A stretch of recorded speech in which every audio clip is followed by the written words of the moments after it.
बर' थुनलाइ आफादनि फैगौ 60थि बोसोरारि जथुम्माखौ जोङो तामुलपुर जिल्ला बर' साहित्य सभानि बानजायनायाव बे तामुलपुर हायार सेकेन्डारि स्कुलाव खुंनायनि थाखाय थांखि लानाय जादों आरो बे जथुम्माखौ बानजायनो थाखाय दिनै रिसिपसन कमिटि थामहिनबा बानजाय आफादखौ दानानै होनाय जाबाय आरो बे जथुम्माखौ फैगौ मार्च दाननि नैथि सप्तायाव जों खुंनो थाखाय थांखि लादों आरो बेनिखायनो बिटिसि हालामनि आरो बे तामुलपुर ओनसोलनि गासिबो रायजो राजा समाज सिबियारि आरो दैदेनगिरि खुनु राजखान्थियारि बेरेखा सानलायाजासे राव आरो धोरोम बिनि फारागथि लाखियाजासे गासैबो थाखोनि सुबुंफोरा मदद खालामनायखौ जों बर' थुनलाइ आफादा हांख्रायदों। मिथिनाय बायदिब्ला थांनाय बोसोरफोराव जेरैबायदि बर' थुनलाइ आफादा जथुम्मा खुंबोदों थांनाय बोसोरनि जि खैराबारि जथुम्मा बे जथुम्मायाव मोनसे थांखि लानाय जादोंमोन थान्दै मेलाव जे बर' थुनलाइ आफादनि 60थि बोसोरारि जथुम्माखौ सोनाब बंग थामहिनबा वेस्ट बेंगल स्टेट बर' थुनलाइ आफादा बानजायगोन नाथाय करुना बेरामनि थाखाय गिलु बालु जि थासारि सोमजिबाय जायखौ जों पेन्डामिक इयार होननानै बुंदों बेनि थाखाय बिथांमोना सोनाब बंगआव खुंनो खाबु मोनाखिसै आरो बेनिखायनो जों जोबोद खम समनि गेजेराव नैबे तामुलपुराव बे जथुम्माखौ जों खुंनो थाखाय थांखि लानाय जाबाय। तामुलपुर जिल्ला बर' साहित्य सभा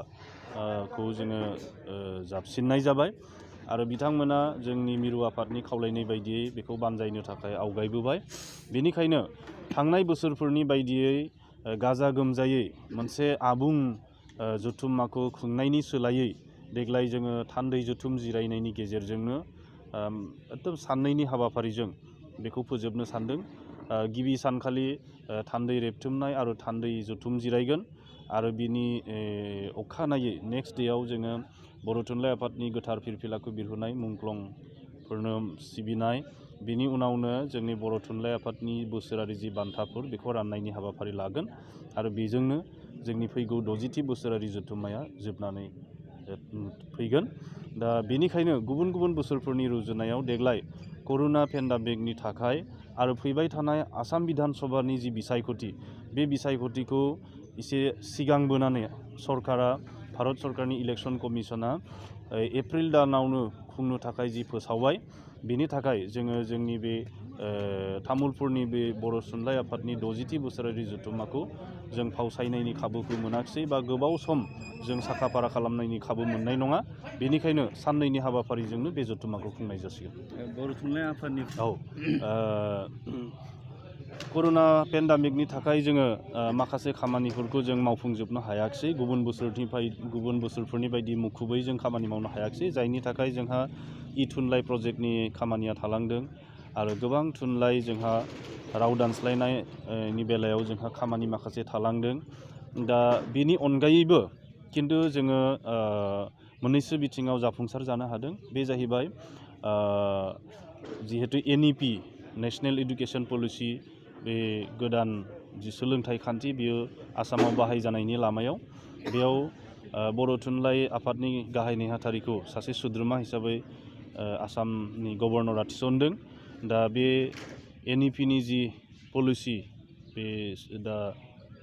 माने जथायबाय थानाय जादों बेयाव बर' रावखौ 12 थाखोसिम लांनो थाखाय जों बर' थुनलाइ आफादनिफ्राय थांखि होनाय जादों आरो बेखौ NEP कमिटिया दायो बेखौ माने गोदान बिथांखियाव बेखौ सोसनदों। दा बेनिखायनो फैबाय थानाय समाव बर' बिजोङा 12 थाखोसिम जागोना बे मोनसे पलिसियाव फैबाय बे रोखा जाबाय आरो गुबुन फारसेथिं देग्लाय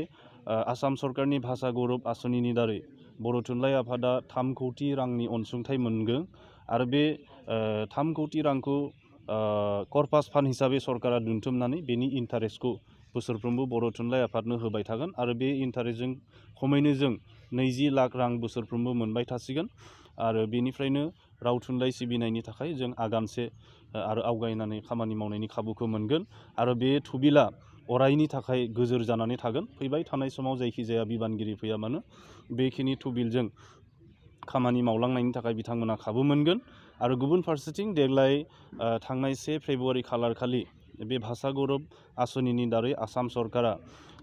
आसामाव गासै गुबुन रावारि थुनलाइगिरिफोरखौ लाफानानै 600 थुनलाइगिरिफोरखौ 50,000 राङारि अनसुंथाइ बान्था होदों आरो बेयाव बर'नि सा 53 जोंनि लिरगिरि बिथांमोना बे बान्थाखौ मोननो हादों आरो जों आसा खालामदों फैबाय थानाय समाव बे सा 53 राङारि अनसुंथाइ मोनगिरि लिरगिरिफोरनिफ्राय जों गोबां साबसिन हाबसिन बिजाब माने सेबखांनाय आरो थुनलाइ सोरजिनायखौ मोनबावगोन होननानै जों आसा खालामदों आरो बेनो गिबि खेबनि थाखाय एफा बुरजा बिसानाव बर' थुनलाइगिरिफ्रा बान्था मोननो हानाय बेनि थाखाय जोङो आसाम सरकारखौ साबायखर जासिदों आरो फैबाय थानाय समाव जोंनि जि माखासे सावरायनो गोनां आयदाफोर दं गोदान मावफारि लानो गोनां दं बेखौ जोङो फैबाय थानाय तामुलपुर जथुम्मायाव बेखौ सावरायगोन आरो BTC आव गोदान सरकार फैदों बे सरकारनिसिमबो जों बर' थुनलाइ आफादनिफ्राय हामलायथि होदों आरो आसा खालामदों फैबाय थानाय समाव बे गोदान सरकाराबो बर' थुनलाइ आफादखौ जेरैबो गासै बिथिङावबो जोंखौ मदद खालामगोन। थेंक इउ सार। दिनै तामुलपुर जिल्ला बर' थुनलाइनि हेफाजाबै फैगौ 60थि बर' साहित्य सभानि बोसोरारि जथुमखौ जोंनि तामुलपुर जिल्ला बर' थुनलाइ आफादनि बेन्दोङावनो जागोन। बे थांखिखौ लानानै दिनै जोङो तामुलपुर मथंगाफुरि पार्कआव मोनसे आफाद जयो। बे आफाद जनाय लेखायैनो दिनै बानजाय आफादखौ जोङो गाहाय आफादगिरि हिसाबै जोङो नारायण ब्रह्म सार आरो नेहाथारि हिसाबै जोङो मिन्टु बसुमतारीखौ लानाय जादों। जोंनि बे फैगौ जानोखि 60थि बोसोरारि जथुमखौ साननैनि गेजेरजों खुंफुंनो थाखाय मिरु बर' थुनलाइ आफादा बोसोन होनाय लेखा बेखौ जोङो फैगौ मार्च दाननि 13 आरो 14 खालार खालि तामुलपुर हायार सेकेन्डारि फिल्डआव जोङो खुंनो थाखाय आखायाव लानाय जादों आरो जोङो बे दिनैनि आफादनि गेजेरजोंनो बानजाय आफादनि गुबुन गुबुन दालाइ आफादखौबो बेबादि दानानै होनाय जाबाय। जोङो तामुलपुर जिल्ला बर' थुनलाइ आफादनि गेजेरजों दिनैनि बानजाय आफादनि गेजेरजों बयखौबो जों खावलायदों जाहाथे बे साननै हाबाफारिनि समाव ओनसोलनि रायजो राजाफ्रा फैनानै लैहोर लैहोर हाबाफारिखौ बाहागो लानायनि लोगोसे जोंनि गासैबो बानजाय आफादफोरा जाहाथे गावबा गावनि खामानि गेजेरजों जाहाथे मोजाङै मावफुंनो हायो बे बाथ्राखौबो जोङो जिल्ला आफादनिफ्राय जोङो खावलायनाय जादों आरो बेबादिनो जोङो साननैनि हाबाफारि लानानै फैगौ 60थि बर' थुनलाइ आफादनि बोसोरारि जथुमखौ खुंलांनायनि थाखाय जों हाबाफारि लादों। जिल्ला आफादनिफ्राय बुंनांगौ बाथ्राया बेखिनियानो। बे थान्दै आफादाव रोजासे थान्दैया बाहागो लागोन आरो बेखौबो बुंखानाय जायोदि देग्लायनि बे थान्दै मेलाव बा जानाखि अबजारभार बेबो माने माने अबजारभारनिफ्रायबो बाहागो लानाय थानाय नङा। मात्र थान्दैनि गेजेरजोंसो बे जथुमा जागोन। जाहोना बेनो जे जानाखि माने कर'ना नि लोगोसे जानाखि फैबाय थानाय बिधान सभानि जिथु इलेक्सन बेफोरनि गासै बाथ्राखौ नायबिजिरनानै बर' थुनलाइ आफादा साननैनि हाबाफारिखौ लानाय जादों।